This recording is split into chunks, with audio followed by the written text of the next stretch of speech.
Hello, blessed and beloved jewelry community. Bonjour, chère et précieuse communauté bijoutière. Hola, preciosa y bendita comunidad joyera. Bienvenidos a este primer video del 2022. Entonces, estaba haciendo este caballito de mar que, donc, this seahorse I drew last year and I started modeling it with Shaper and Tree Design. Et donc, c'était une vidéo en français que j'ai à peine commencé, qui a duré pendant des heures, rien que pour faire un truc aussi simple que ça. Mais en fait, comme j'avais bien dit, ce n'était que le début, car partout, nous allons avoir des pierres. Et aussi, évidemment, notre joli cheval de mer n'est pas du tout plat, car vous savez très bien, je n'aime pas du tout les choses plates. Donc, nous allons travailler. Et c'est parti. Alors, on va aller au Shaper. Donc, je vais réimporter. I'm going to import this to the Shaper. Voy a importar esto al Shaper de nuevo. Ahí pudieron ver la malla muy bonita que hice el año pasado. Eh bien, alors, nous allons travailler en fait, la colonne vertébrale. Donc, ok, puis de l'autre côté. Alors ici, je vais profiter pour faire directement quelque chose. Parce que... Okay, I'm going to come here and erase these faces. Erase this. Okay, so now it's hollow and it's just the outer shell, which is great. So let's go back to my selecting of the front, because then we'll make it solid. Okay, here and fast selection, donc sélection rapide ici, hop. Selección rápida, la cual es muy práctica en el Shaper. Bien, esto, ahora la pregunta es, voy a empezar.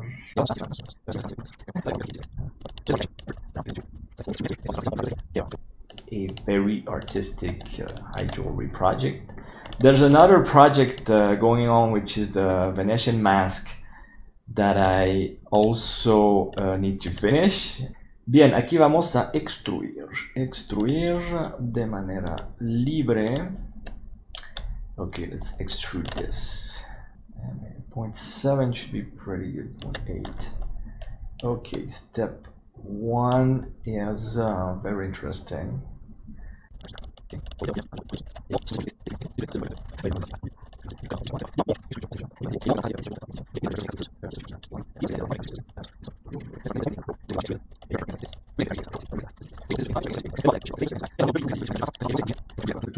Des avions, des bateaux, des vélos, des motos, des dragons, des fleurs, d'autres fleurs, des cœurs, d'autres cœurs, des poupées, des danseuses, des animaux, des flamants roses, des éléphants, des tigres, des panthères, des lions, des pingouins, des coquillages, tout ça. Alors, évidemment, comme je disais, et plutôt, moi j'étais nul. Au début, j'étais très nul et j'avais très peur. Alors c'était drôle parce que je peux déjà donner des séminaires. Et puis voilà, on me demandait Electrodesign, donc ça faisait pas très longtemps. Enfin, ma collaboration, ça a toujours été une collaboration libre en fait, c'est toujours comme une collaboration libre. Alors ça m'intéresse.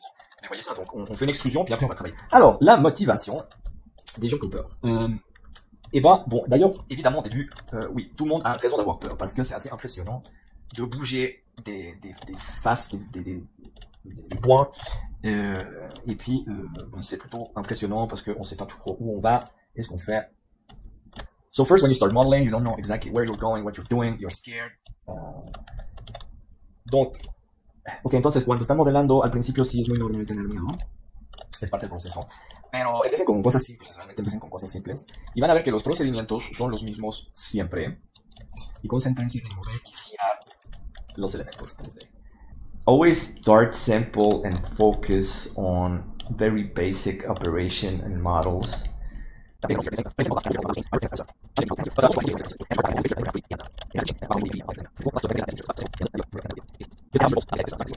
Every sphere of our existence should be involved in what we're doing. And we have some instinct, we have the intuition for a lot of things.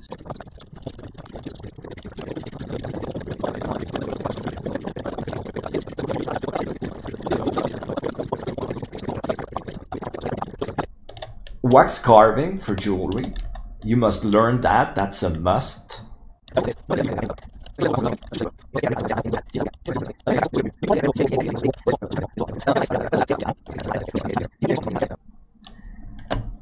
No sé, es como gente que va al doctor y piensa saber más que el doctor. Pues mucha gente, pues bien, en fin, pobres doctores. O sea, no es por nada que estudiamos durante... pues yo no he parado de estudiar en realidad. Podemos decir, llevo 20 años estudiando joyería.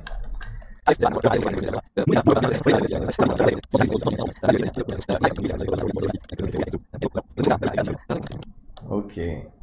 Girar. Oh, perfecto. Mover y girar, mover y girar.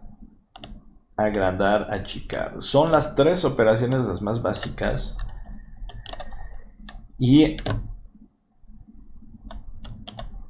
esas tres funciones generan un enorme porcentaje del modelado orgánico. Podría parecer que no, que necesitan cosas tan sencillas y se podría pensar que se necesitan, al contrario, herramientas mucho más avanzadas que nada más mover, girar y agrandar. Pero lo divertido en la vida, que la vida es muy irónica, que en realidad es con cosas muy sencillas que se generan las cosas las más complejas. Es una ley universal.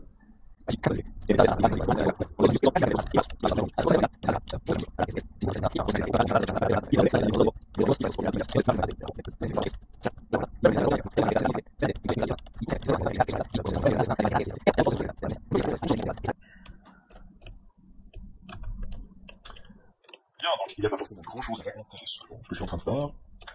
Juste le fait que, évidemment, dans le début de Reaper. Alors bon, moi je disais que pendant des années j'étais complètement nul avec les nouveaux outils 3D, en fait. Peu importe quel programme, hein, 3Design, Blender, ZBrush, tout ce que vous voulez. Bon, moi j'utilise pas ZBrush, j'ai jamais eu besoin de le faire en fait. J'ai peut-être de la chance, en fait, je sais pas, évidemment. On fait un programme sur nous. C'est pas nécessaire. Tout le monde n'est pas obligé d'utiliser le même programme, évidemment. Ça dépend du temps de chacun. Je crois qu'il faut arriver à utiliser un programme pour des raisons personnelles, techniques, pour des raisons techniques et personnelles très précises. Avoir des buts très précis et trouver l'outil qui permet de réaliser ce but. Et d'atteindre ces buts-là avec la qualité, vraiment avec la qualité dont on a besoin. Parce que moi, ça ne sert à rien d'avoir, par exemple, ZBrush a évidemment beaucoup plus d'outils. Hein, ça, je le sais. Mais moi, ça ne me sert à rien tous ces outils. J'en ai pas besoin dans ma ligne de travail. Je ne fais pas face à des problèmes de cet ordre-là. Je ne manque pas d'outils. C'est pas un sentiment que j'ai là. Je l'ai eu de temps à autre, mais moi, ça fait plusieurs années que j'ai cherché, j'ai trouvé des outils avec moi. Par exemple, en processus CAD pour la bijouterie, il n'y a rien qui dépasse à 3Design. Ça, c'est clair et net. 3Design a une capacité CAD avec ces outils justement là, avec un set d'outils très spécifique pour les bijoutiers, et ça me permet de retravailler à une vitesse sensationnelle. Et par exemple, le Shaper, oui, bien sûr, il y a des programmes qui ont beaucoup plus d'outils que le Shaper, mais par exemple, la qualité des surfaces du Shaper font que systématiquement, on revient au Shaper pour, en tout cas pour la base de très très nombreux travaux. Presque tous d'ailleurs. Étant donné la qualité d'un œil qu'un Shaper génère. Là, vous pouvez le voir, ça se voit sur l'écran. Ce que vous voyez, c'est ce que vous obtenez. Hein. Alors après, il y a bien les subdivisions pour le fichier objet ou STL. Mais ce que vous voyez sur l'écran, c'est la subdivision du solide. Et c'est ce que vous allez obtenir dans la vie réelle.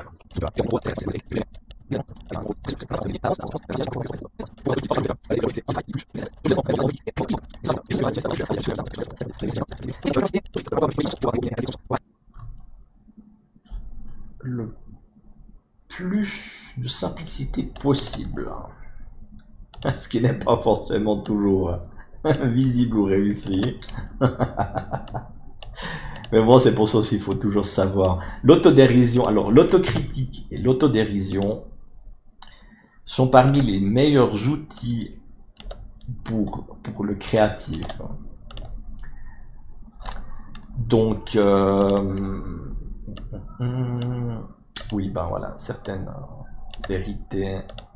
Alors voilà, la partie zen dans 3Design, ça c'est un joli concept. Mais je crois que c'est ce qui m'a toujours...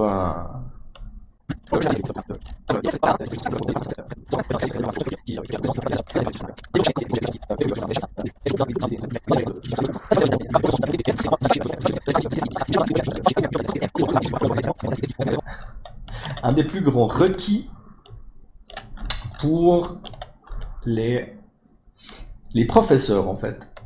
Parce que si vous n'avez pas l'objectivité de voir la capacité de l'autre, peu importe son âge et son niveau, hein, il y a des gens qui ont un talent naturel, ça existe effectivement. Moi sur 17 ans, j'ai vu ça quelquefois, c'est assez rare, mais tout de même, il y a des gens qui ont une capacité, par exemple pour le modelage, en cire ou en 3D, hein, ou pour le dessin par exemple aussi, qui ont un talent naturel. Mais alors là évidemment commence le problème, c'est que la plupart des gens qui ont un talent naturel, moi ça m'est presque arrivé, parce que bon, bah oui, depuis gamin, j'ai quand même, depuis que je suis petit, j'avais toujours une capacité pour le dessin, ça c'était assez évident. Enfin bref, mais justement, alors le problème qui arrive, c'est qu'après, vous pensez que votre talent est suffisant. Mais ça, c'est pas vrai. Alors c'est là où la pratique fait le maître. Mais aussi, il faut pratiquer, faut faire des... Et puis, il faut chercher aussi des maîtres qui aient la capacité de vous entraîner. Justement, si vous avez du talent, vous allez voir qu'un des grands problèmes auxquels vous allez faire face, c'est la jalousie.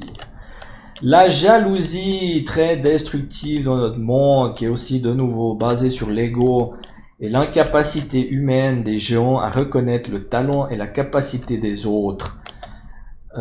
C'est nul, c'est nul, c'est nul. Si quelqu'un est meilleur que vous, peu importe son âge, ses opinions et votre ego, cette personne est meilleure que vous.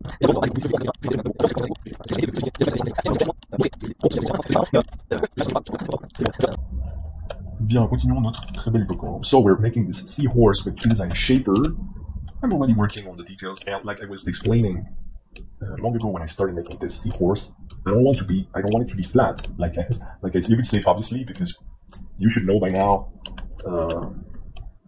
It's not about that I want to make complicated things, but I believe in a certain flavor, and artists, they really have the responsibility to develop what they're doing. It's not just a 1, 2, 3, ping, pong, boom, it's done, I'm a genius.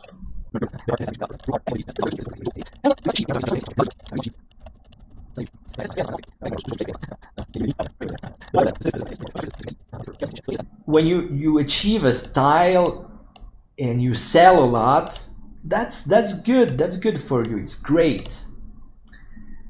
But then I think you must keep learning and keep pushing, and you must keep developing your soulful, creative soul. You know, you must. You must.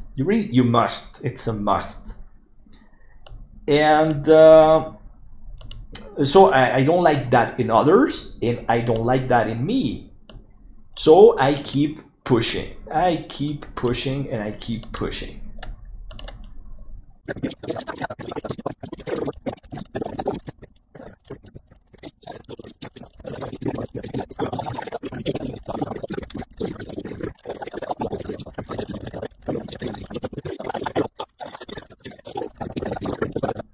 So sometimes what I do, I take, when I achieve something that I like here in tree design and the shaper, I like to take the shape and import it again in the shaper. So I select the shape.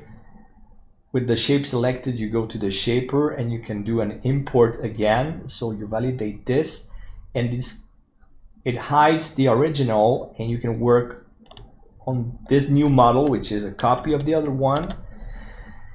It's always good to preserve the stages.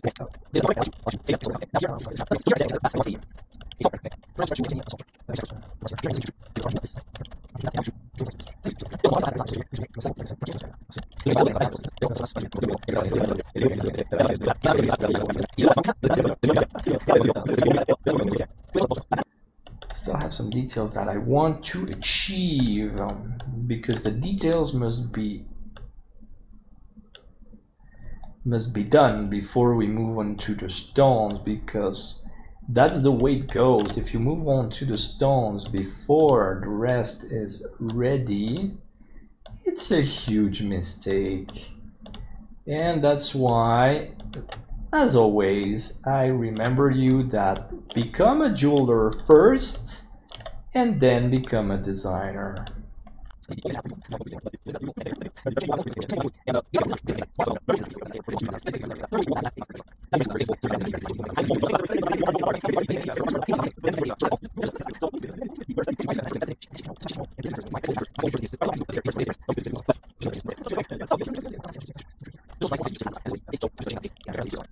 En dormant, par exemple. Apprenez des langues en dormant.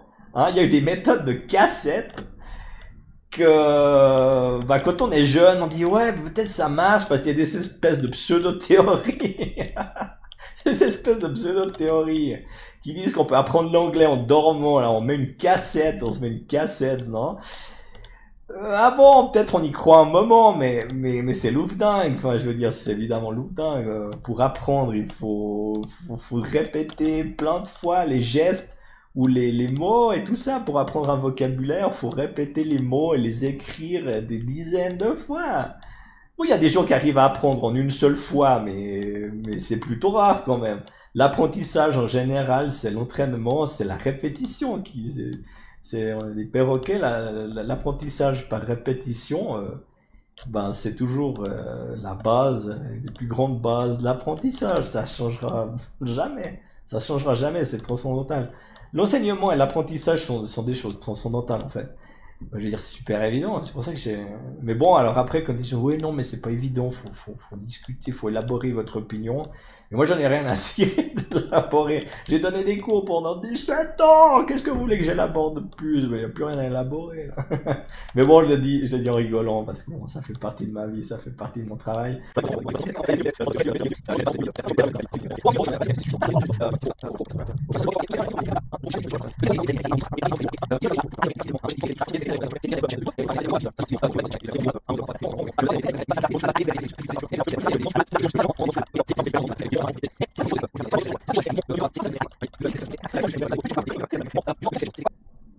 Bon, ça sera plus une sculpture. Ah, c'est grandiose. La topologie est grandiose. Et c'est ce que je disais au début quand je faisais la maille.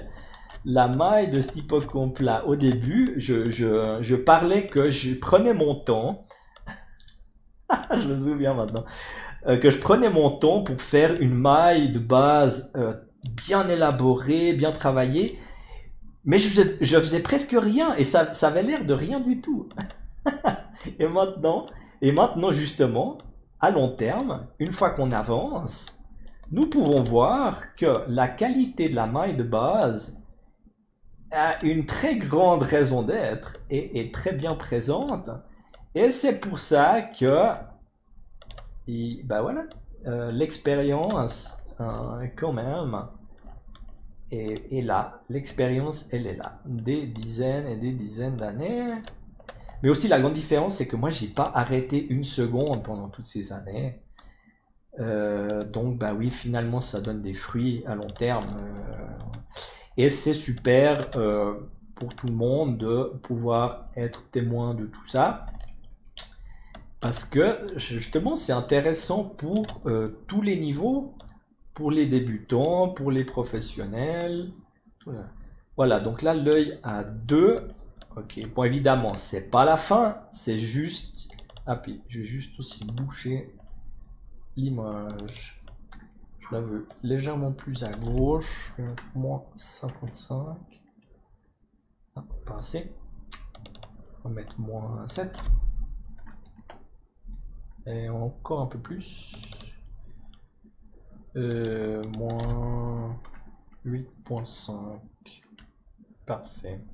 Très bien. Donc, moralité, apprenez la bijouterie qui n'est pas la vieille école, qui est l'école de la réalité. Ne dites pas vieille école, simplement apprenez à fabriquer des bijoux. Conclusion numéro 1. Conclusion numéro 2, ne vous préoccupez pas trop des nombres comme validateur des qualités de vos créations ou de votre personne, tout aussi bien, et vivez heureux, voilà. Et nous ici, nous continuerons le travail, parce que derrière, je vais faire effectivement du fenestré. Enfin bref, il y a plein de travail encore, 2, 3, ouais peut-être 6, 10 heures de travail je pense. Mais bon, je crois que ce résultat-là est très conclusif. Eh bien, donc, prenez soin de vous. J'espère que vous avez aimé cette vidéo, ou même adoré cette vidéo. Et voilà, c'est le projet Cheval de mer, version haute bijouterie avec pavé de pierres précieuses et émaillage cloisonné ou fenestré, nous verrons. Et merci à tous, thanks to everybody, gracias a todos y hasta muy pronto.